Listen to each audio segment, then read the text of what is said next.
Last results for joint pain today at southpointmedical.com or call 402-323-8400. As an 18-year-old, I let my mistakes kind of take over my life. I was 0.5 credits away from completing high school, and I didn't do it. 10 years later, at age 28, Jackie finished her high school diploma. When I found out that I was pregnant, I know that I had to do something for myself if I wanted to make her a better person and provide a better life for her. My family never stopped pushing for me to be better because they knew what I could become and who I could become as a person. My support team is amazing. The educational director, my sister, and even my 7-year-old daughter has just been more than the support that I could ask for. I've been given an opportunity, and I'm just thankful for it. No one gets a diploma alone. If you're thinking of finishing your high school diploma, you have help. Find free adult education classes near you at finishyourdiploma.org. That's finishyourdiploma.org. Brought to you by the Dollar General Literacy Foundation and the Ad Council. On the Block with Strick and Austin. Do we need to rename him Jedi McCarthy? Oh, yeah, that would be funny. Yeah, he kind of looks like Luke Skywalker. Is Jim Harbaugh his Yoda or his Obi-Wan? Probably Obi-Wan. JJ McCarthy, find your Yoda. That's what you have to do to have a successful season and be a first-round quarterback next year. Weekdays from 2 to 4 on 93.7 The Ticket and theticketfm.com. Hi, everyone. Kendall Warnock with A1 Automotive in downtown Lincoln. If you're looking for an automotive repair facility you can genuinely trust, we would be grateful for the opportunity to earn your business repairing your vehicle. We have ASE master technicians and qualified to work on a variety of vehicles from Hondas to Porsches, Jaguars to Toyotas, and Chevrolets to Fords. We pride ourselves on customer service and relationships, and we would be grateful for the opportunity to serve you. Give us a call at 402-477-4660. A1 Automotive, always honest answers. This is Lincoln's home for sports talk on the FM dial. The home of Kansas City Royals baseball. KNTK FM Firth, 93.7 The Ticket. Live from the heart of Lincoln, America. Welcome to Ticket Weeknights on 93.7 The Ticket and theticketfm.com.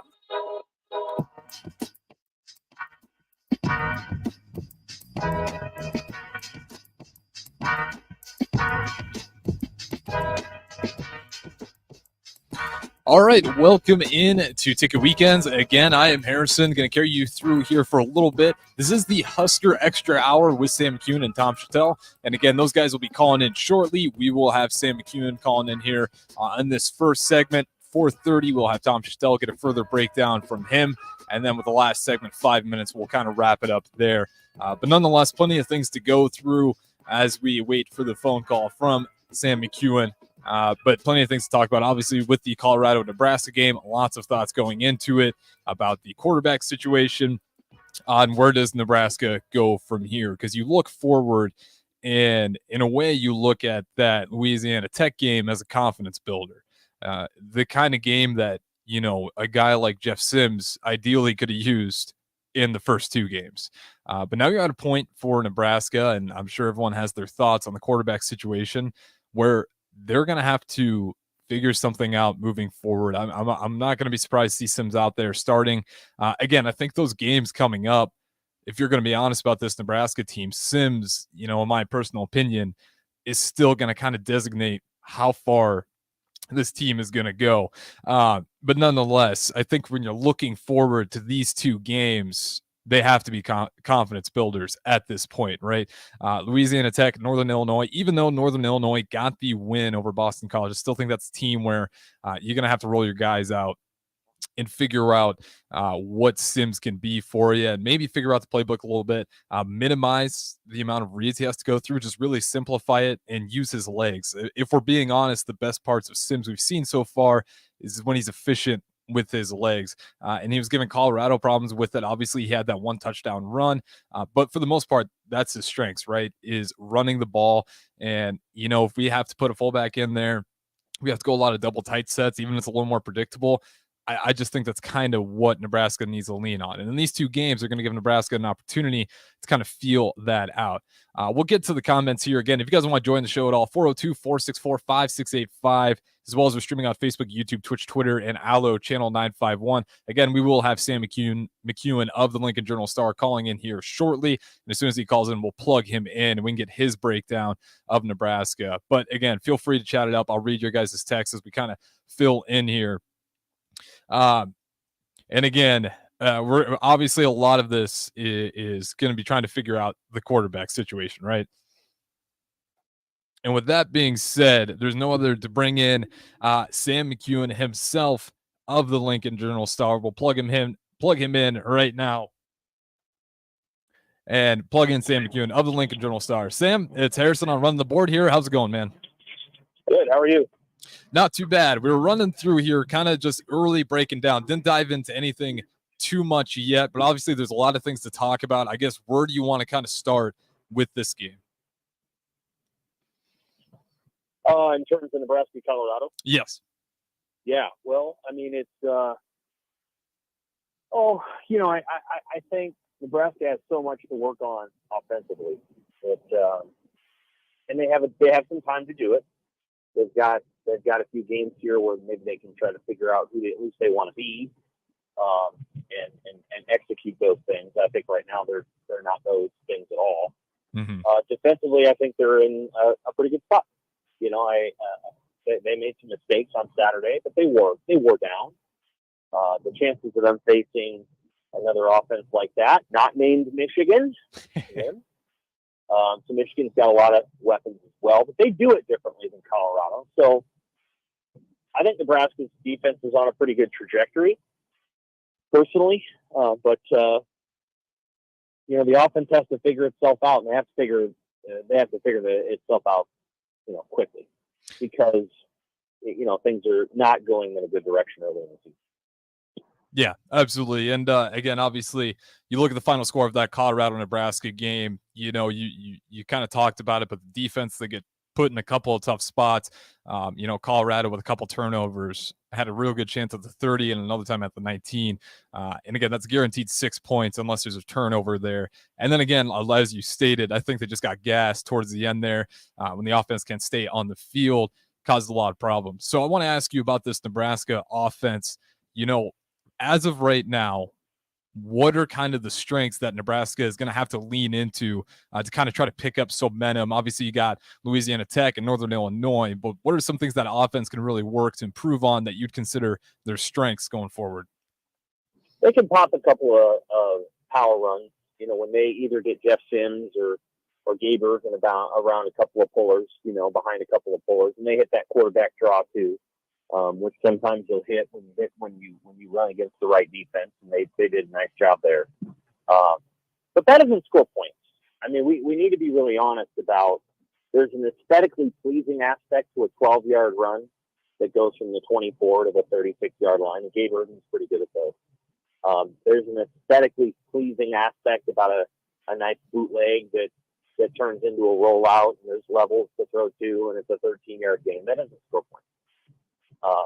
They have to score points, and they aren't scoring very many points. The 24 combined points in the first two games. Granted, I know who the opponents are, but the 24 points combined in the first two games is the lowest combined total since 1957. So they're not scoring, and that's the problem. It doesn't have to be, the San Francisco 49ers if you score 28 points. If you score 28 points, you score 28 points. You have to find a way to score points. And, you can do that with defense and special teams, but ideally your offense is scoring 28 points of its own. And so they have to find a way to put points on the board. And the challenge with this offense was always going to be that, okay, you're going to huddle up and you're going to run your pro-style stuff. And how good are you going to be at that? How good is your offensive line? Because you should have a good offensive line if you're going to do what Nebraska wants to do. How good are your backs? How good is your tight end? And then can your quarterback make plays once every 40 seconds? Because that's what you do when you huddle up. It expands the amount of time that's spent before you call a play. So each play is more valuable in a sense because you're going to call fewer plays and run fewer plays if you're running this offense. So one of the challenges they have right now is if they're only going to run 60 to 65 plays, they don't have a lot of room to run, have 15 of those plays either end up in a turnover, a penalty, or negative yardage. They just don't have the luxury of that. And they're going to have to find a way to either A, increase the number of plays, which against Northern Illinois and Louisiana they might be able to do, or B, they're going to have to speed up. They're going to have to speed up. They're going to have to find a way to maybe get in and I don't even really like tempo. But that's something they're going to have to consider, because you got to get the quarterback going. You got to get him in a rhythm. You got to get on top of the defense. You got to knock a defense on a field. And what they're doing right now isn't getting the defense on a field at all. They don't even throw the ball 30 yards downfield. So, you're asking to play a really conservative 17-13 kind of game. You have the defense to do it, but the offense can't get out of its own way. So that's the challenge that's in front of them right now. Absolutely. And again, this is Sam McKewon of the Lincoln Journal-Star, brought to you by the VIP Allo line. Harrison, just so you know, man, I work for the Omaha World Herald. Oh, excuse me. Yeah, you're good. Yeah, for the Omaha World Herald. And again, the Allo VIP line, where we understand the importance of exceptional service with local heart. So again, I appreciate Allo VIP for all they do, and Sam McKewon of the Omaha World Herald. So you kind of touched in on it, but obviously turnovers have been a huge problem for Nebraska. You go through the first two games, and it's kind of been the same story, right? Penalties, turnovers, shooting yourself in the foot. Against that Colorado game, a lot of it was just miscues, non-contact errors, where they're dropping the ball in the backfield. Going forward, looking ahead with these turnovers for Nebraska, my question is, how do you even address something like last week if you're in the coaching position where a lot of your unforced errors are just simple miscues in the backfield where there's no contact even involved? I think you first have to get to the bottom of why he dropped a couple snaps, and a couple of them were drops. Was it because his vision was shielded because the guy was coming across the formation?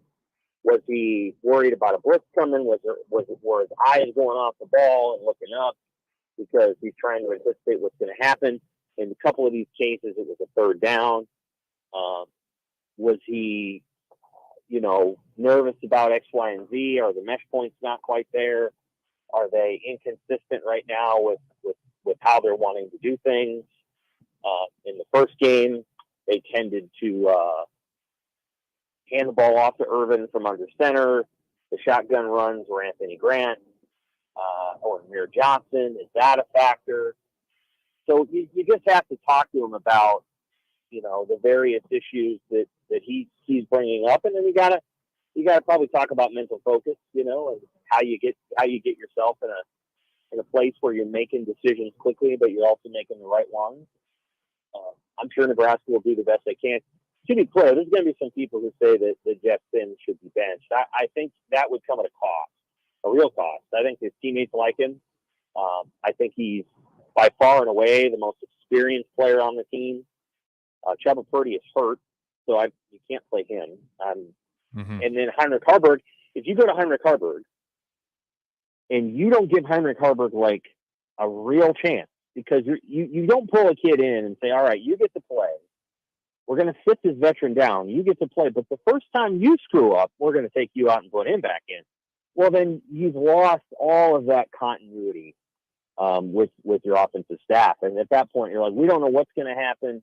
It becomes Mike Ditka picking quarterbacks. It doesn't work. You can't just roll the dice like that. We saw Nebraska try that in 2020 with Martinez and McCaffrey, and it just didn't work. And so it makes people mad, to be honest with you. It doesn't help anything. And so they're going to have to figure out a way, I think, to build with Sims, unless they're ready to really give Harburg a chance. And I don't know what that would look like, to be very honest with you, because he's kind of a fresh wild colt. I mean, he can do some things and he's athletic, sure. But his passing has been very suspect, both in the spring game and quite frankly on Saturday. So you've got to work with just Sims, I think. You don't have the luxury of tapping some heir apparent at this point. You've got to go back to the drawing board with Sims. You have to have a conversation with him about what works. And then in my opinion, and this, I could be completely wrong about this, but I think it's worth exploring. Jeff, would it help us? It would have helped you if we went faster and we got rid of all the personnel shiftings and groups and all that stuff. And we just let you roll and have not think so much about the play call, but just play and go fast the way that Shatel Sanders is going fast. Now, he's not as good of a thrower as Shatel Sanders, but similar to that. I don't know what they're going to do, but they have to figure it out soon because you're not going to beat many teams scoring 12 points a game. Yeah, not much is clear through the first two. Offense has been struggling. You touched on something with Jeff Sims. Obviously, with the turnovers, it's fair to say he might be one of the best. He is possibly the best playmaker on the team still, despite the turnovers. But you look at a guy like Anthony Grant, who has the turnover in that first game against Minnesota, doesn't really see the field at all against Colorado for that exact same reason.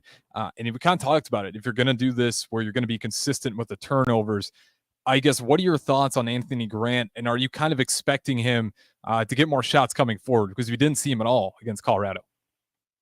Well, let me ask you a question. Is there a difference between the running back and the quarterback position? I'd hope so. Okay. Well, then you know the answer to your question. Like, at the end of the day, if we want to say that Jeff Sims should have been treated the same as Anthony Grant, do you agree with that? Yeah, I mean, yeah, with 2 degree. You do. So you think, and that's okay. You think he should have been benched because he turned the ball over too many times, or Anthony Grant? I guess it's a tough situation because when you're looking at the depth, I guess I'd have to be biased towards the depth. So I guess it's not that black and white for me, if that makes any sense. Because you look at the running back room, you have more answers. Again, you kind of talked about that quarterback room. If you're going to really do with the quarterback, especially a guy like Jeff Sims, who's going to have that single-digit jersey, that's just kind of rocky waters to put your program that you've been building all off season. So, I guess I would be a little more leaning towards, Sims gets a shot. But Grant, that's a guy that I would have gave another shot as well. Okay. So I would agree that if Anthony Grant deserves, another opportunity. To be honest with you, I was surprised that he was put in the situation in Minnesota that he was. Not that he didn't play at all, but that he was put in that situation. And now, of course, Gabe Ervin has fumbled. And lost the fumble. Mm-hmm. And now they were down 16 when he did, but he's lost one too. I do think there's something to be said for giving Anthony Grant more of a shot. I just want to, if we want to say, well, he benched Grant, so he needs to bench Sims in order to be consistent.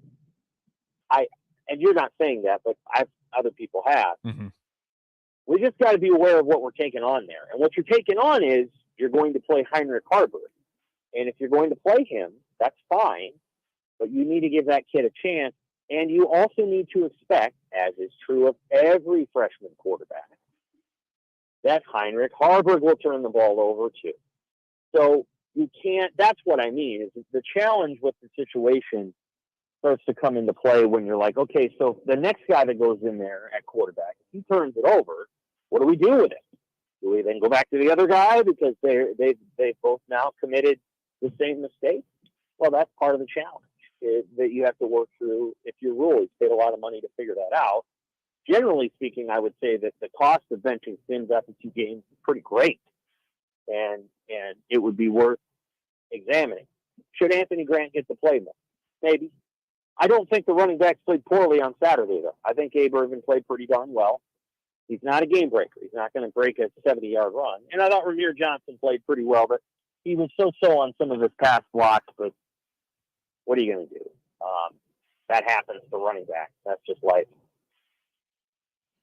Yeah, absolutely.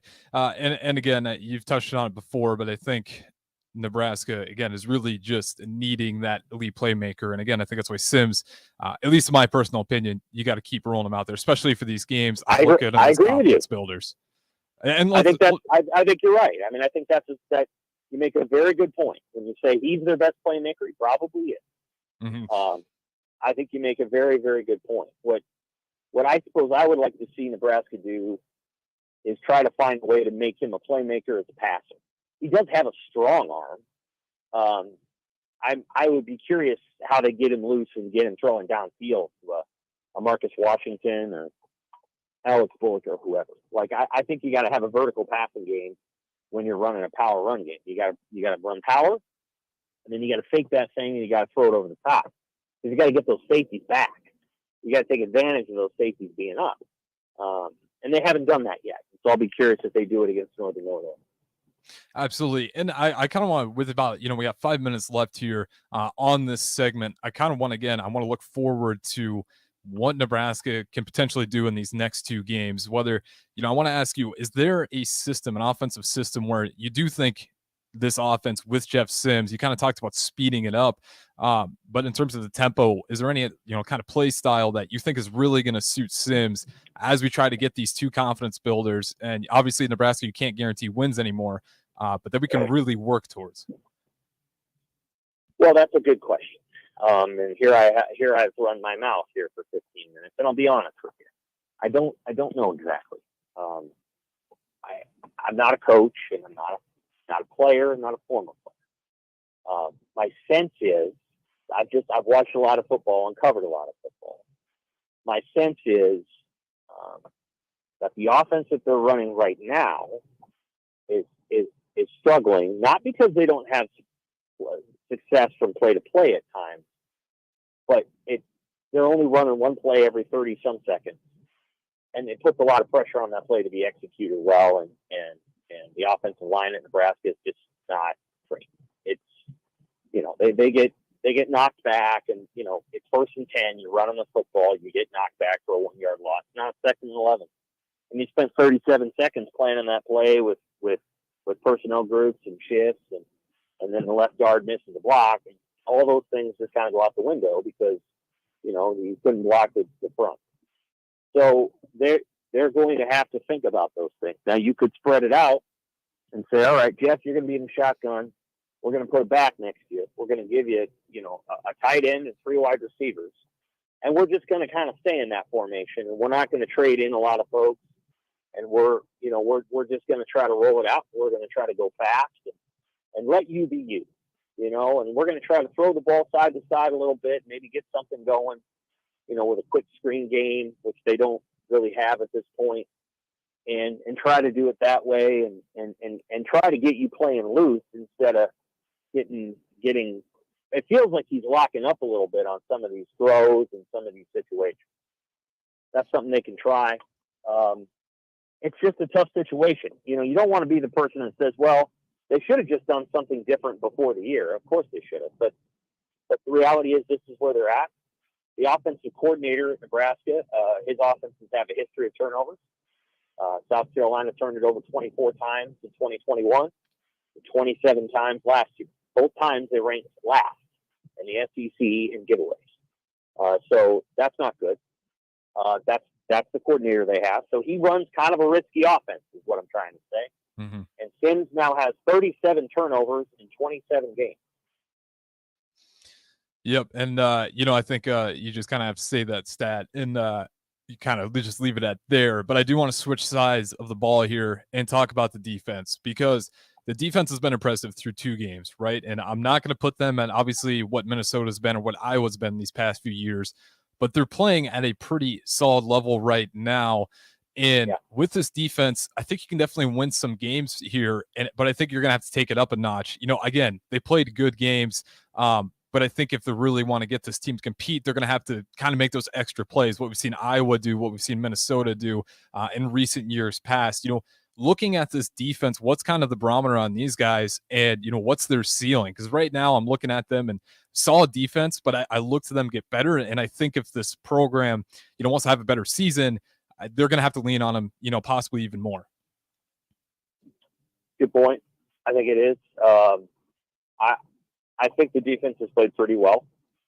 Obviously, they're going with a pressure scheme. They brought 5, 6, 7 guys against Sanders. They sacked him 8 times.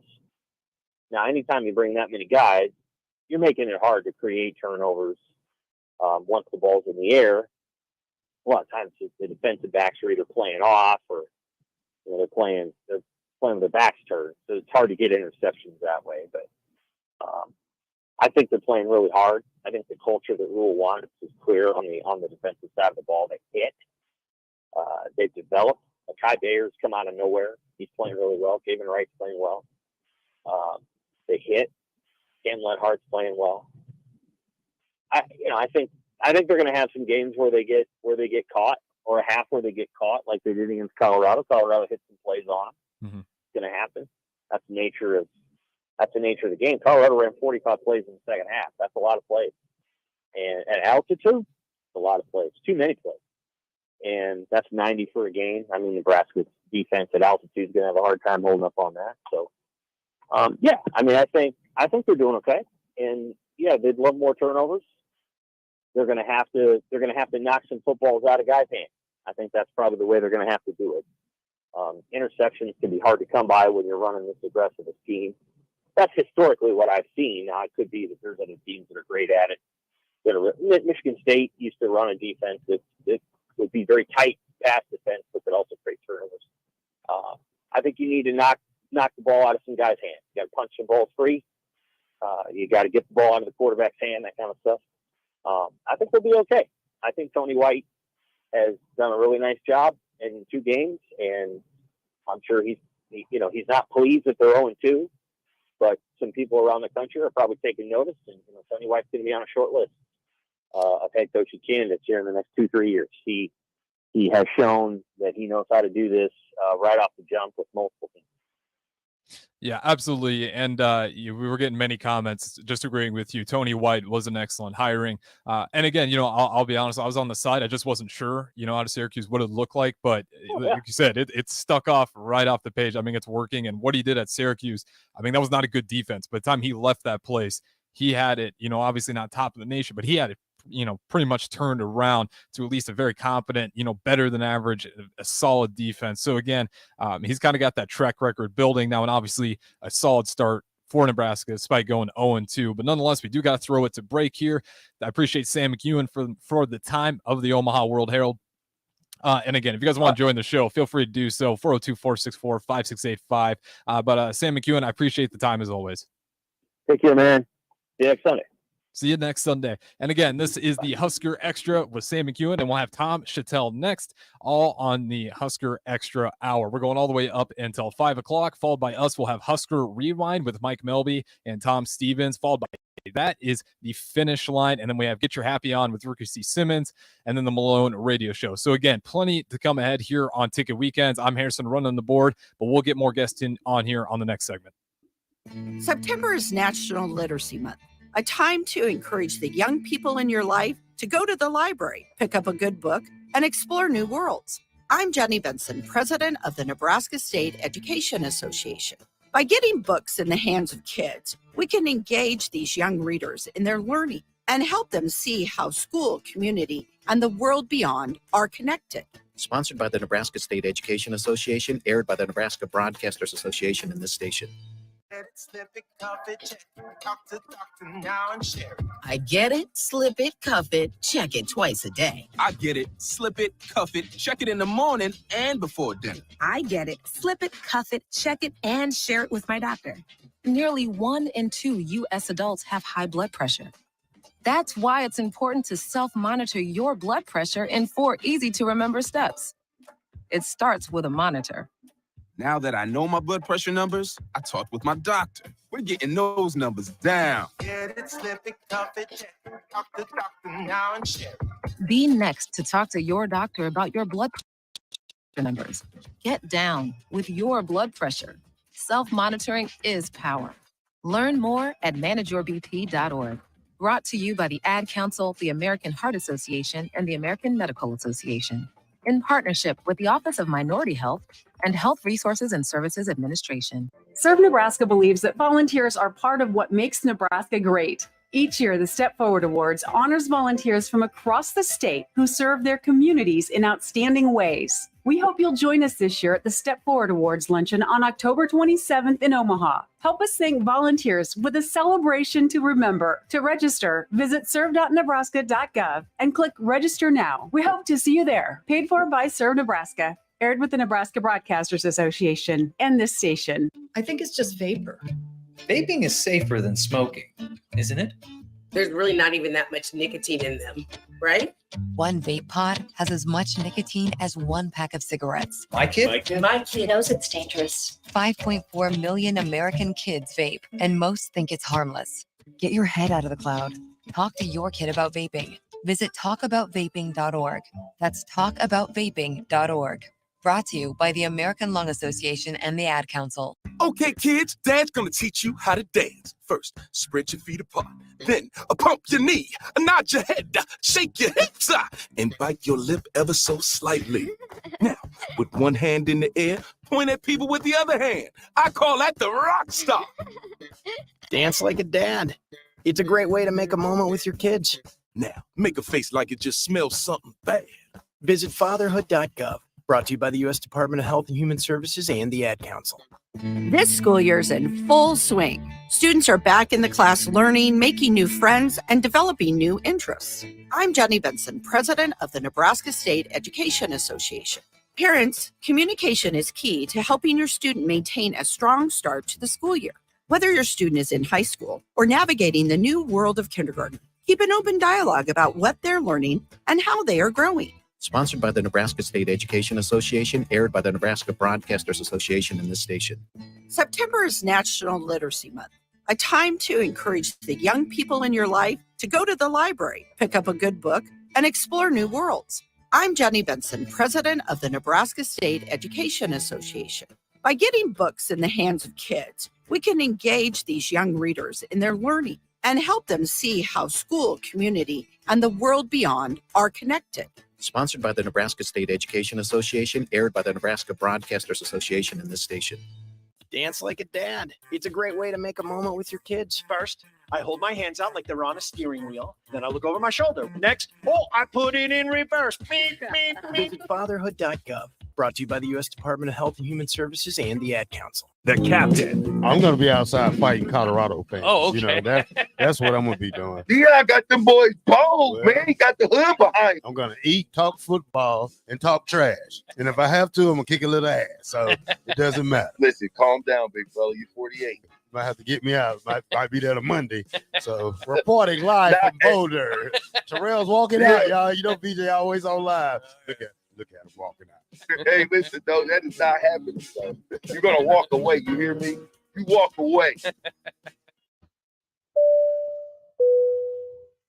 This is your captain. We are going to be experiencing some slight turbulence. Please fasten your. Oh, hold on. Just got a video of my cat. Imagine the pilot of an airplane was as confident as you are texting and driving. Seems kind of crazy when you put it like that. Visit StopTextStopWrecks.org. A message brought to you by the National Highway Traffic Safety Administration, Project Yellow Light, and the Ad Council. When you're high, you feel different. You think different, you talk different, you draw different, you listen to music different, but you probably knew that. Problem is, you also drive different, and not in a good way. That's why driving high is illegal everywhere. So if you're high, just don't drive. Make a plan to get a sober ride. Because if you feel different, you drive different. Brought to you by NHTSA and the Ad Council. Back to the Ticket Weeknights on 93.7 The Ticket and theticketfm.com.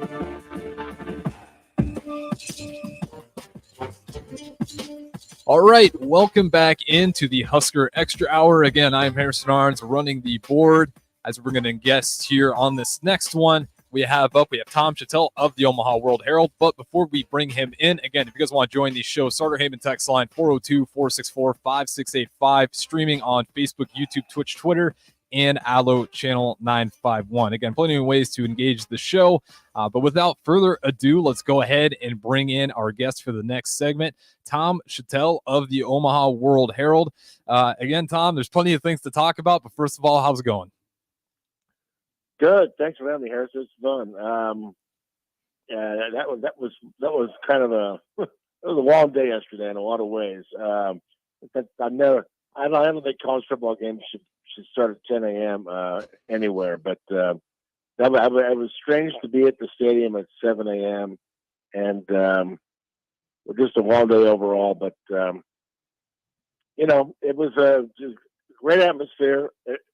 You know, I wasn't there 4 years ago when it was all red, but this reminded me of the early 2000 atmospheres where those fans were, and even some of the 90s where those fans had those the gold pom-poms, the towels, and they were just they're right on top of the field in a lot of ways. But I saw Nebraska win a lot of those games too. So it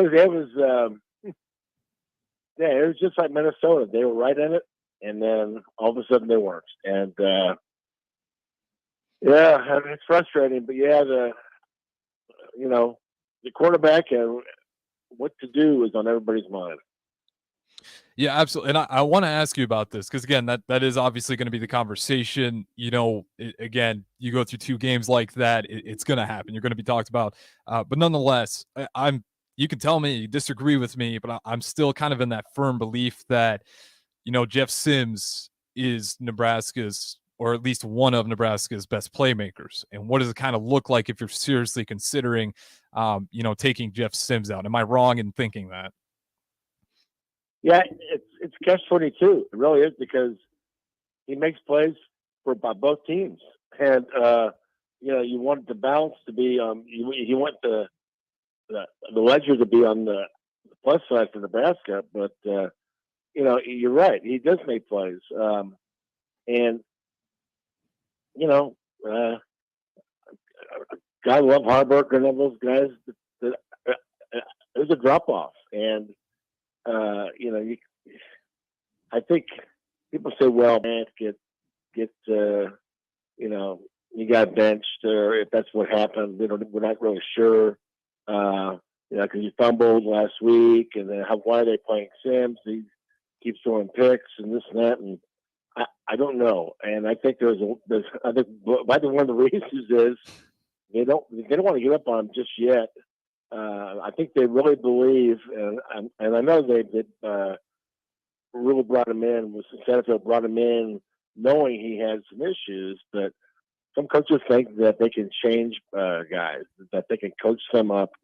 And I know Rule's one of these guys who believes in his ability to develop and also coach guys up. So I think that's got to be part of it. They're not going to give up on him yet, but they got to change either the routes or the routes aren't that.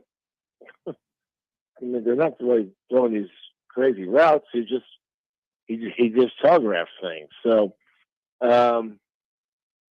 something's got to give. I don't know what it's going to be. Do you go to more of a run-based scheme? And but you got to throw at some point.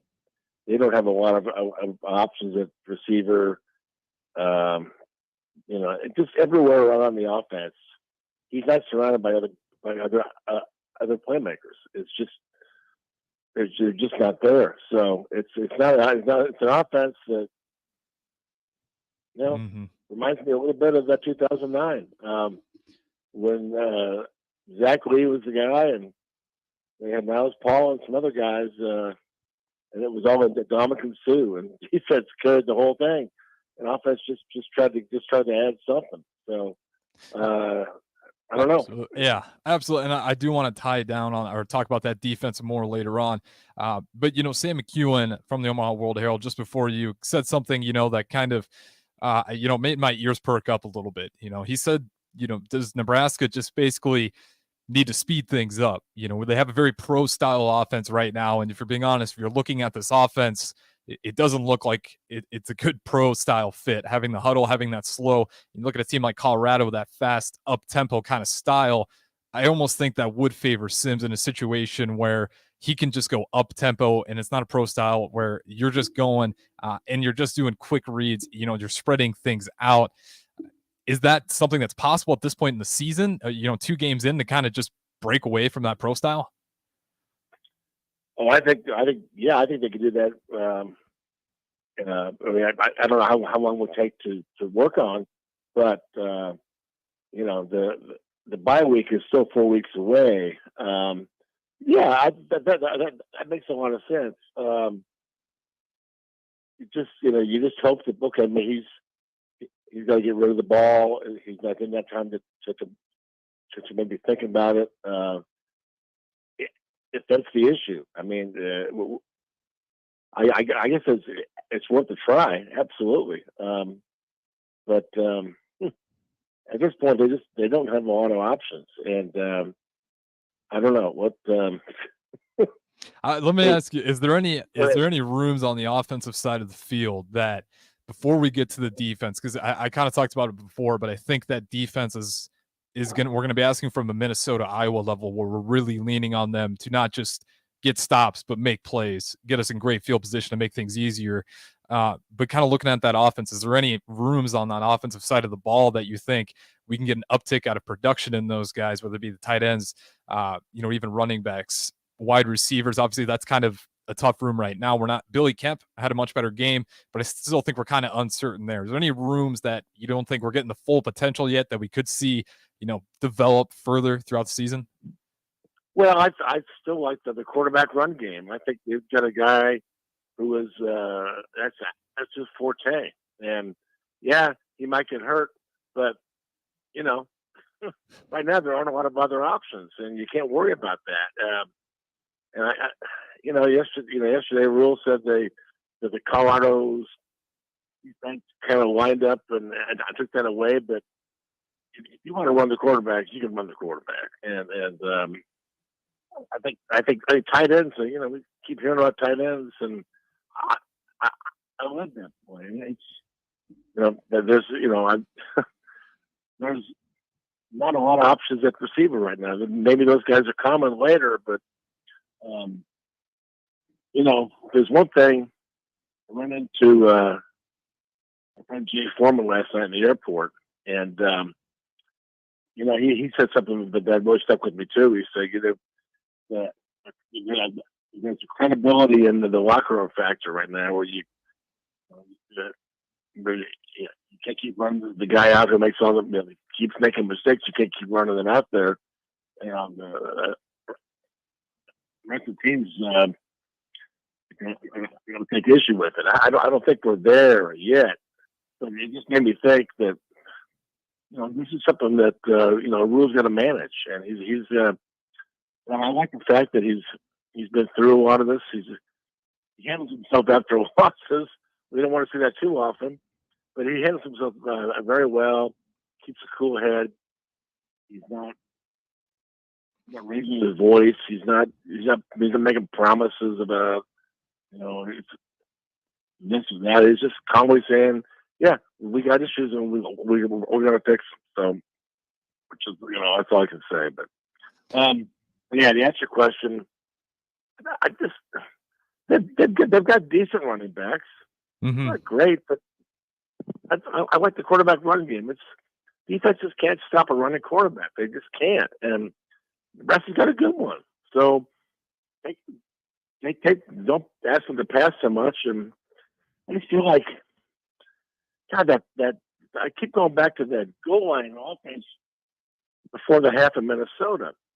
They just could have got a field goal out of that. And they had no timeouts. They couldn't run the ball on third down. They couldn't risk that.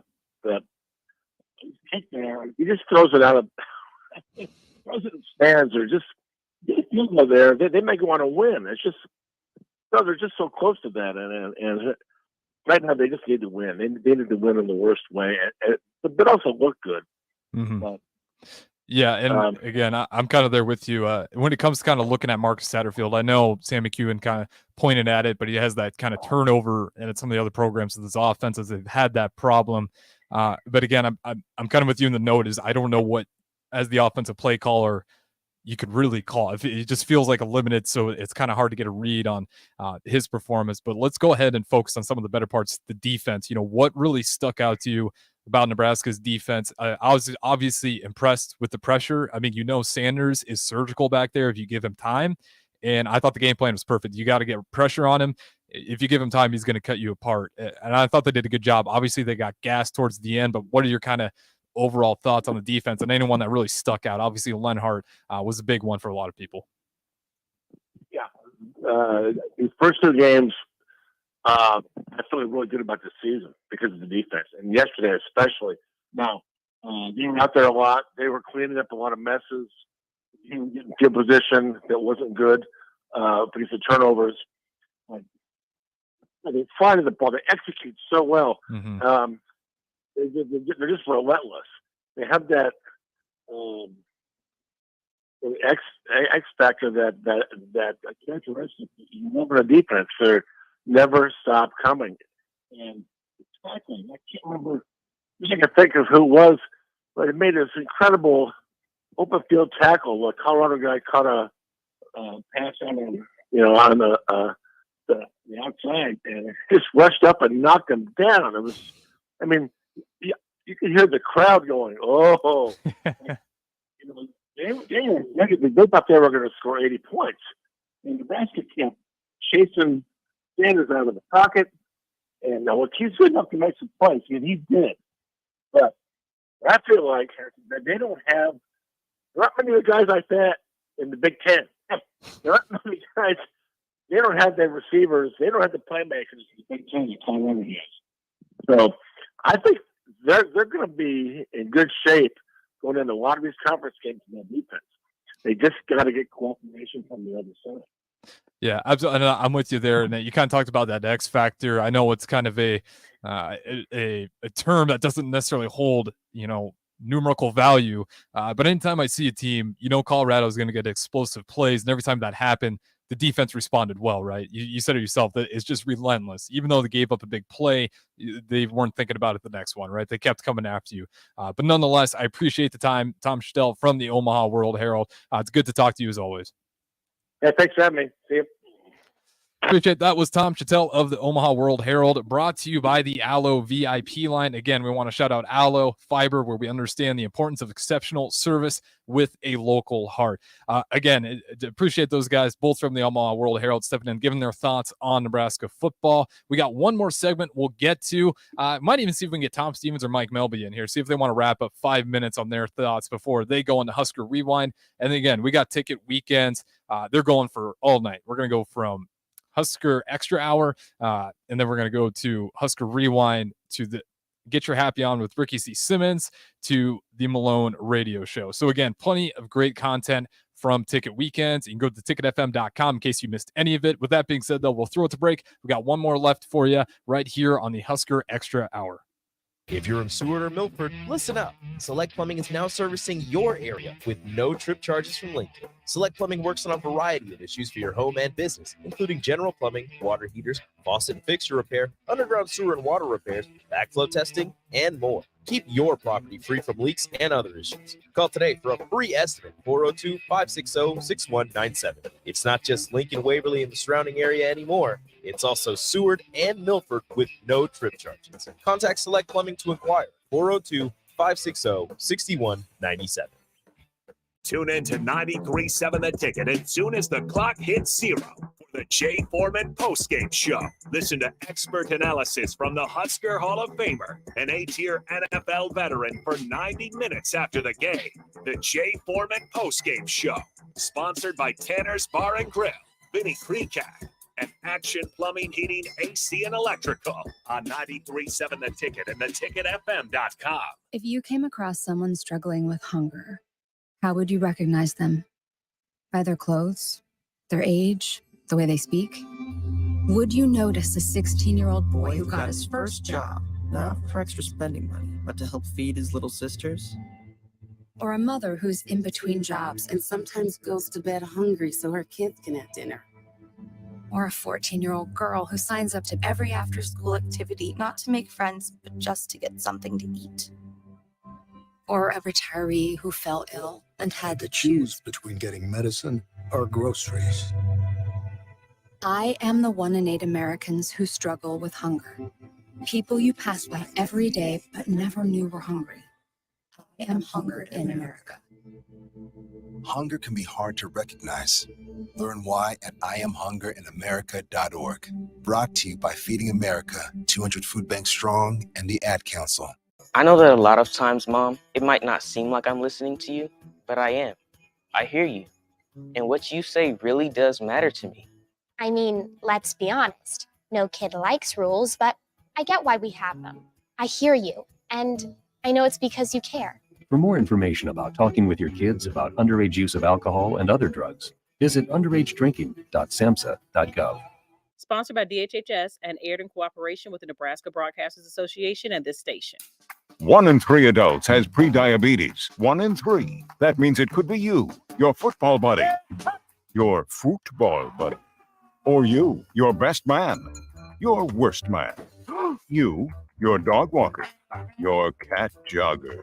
While 1 in 3 adults has prediabetes, with early diagnosis, prediabetes can be reversed. Take the risk test at doihaveprediabetes.org. That's doihaveprediabetes.org. Wait, did they just say 1 in 3 adults has prediabetes? That's 33.33333% of adults. That means it could be me, my boss, or my boss's boss, or me, my favorite sister, or my other sister. That's 7 members of my 21-person romantic book club. Wait, the 1 in 3 could be me, my karaoke partner Carol, or my karaoke enemy Jeff. I'm going to take the risk test at doihaveprediabetes.org. Brought to you by the Ad Council and its Prediabetes Awareness Partners. This is how we do every day.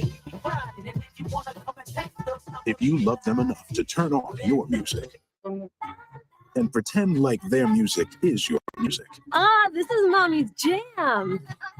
then surely you'll check nhtsa.gov/the right seat to make sure they're in the right car seat. Let's play it again. Check today at nhtsa.gov/the right seat. Brought to you National Highway Traffic Safety Administration and the Ad Council. I'm Chris Jackmick. I served in the United States Air Force and I deployed 3 times. So in 2017, I was serving as an Air Force First Sergeant. Our motto in that role is "My job is people, everyone is my business." Unfortunately, in that year, Lance Corporal Adam Jackson suicide. The majority of veterans suicides are from guns. I store my weapons securely, myself, but for my store all your guns securely. Help stop suicide. My service stops, never stops. Brought to you by NFI and the Ad Council. Back to the Ticket Week on 937 The Ticket and ticketfm.com.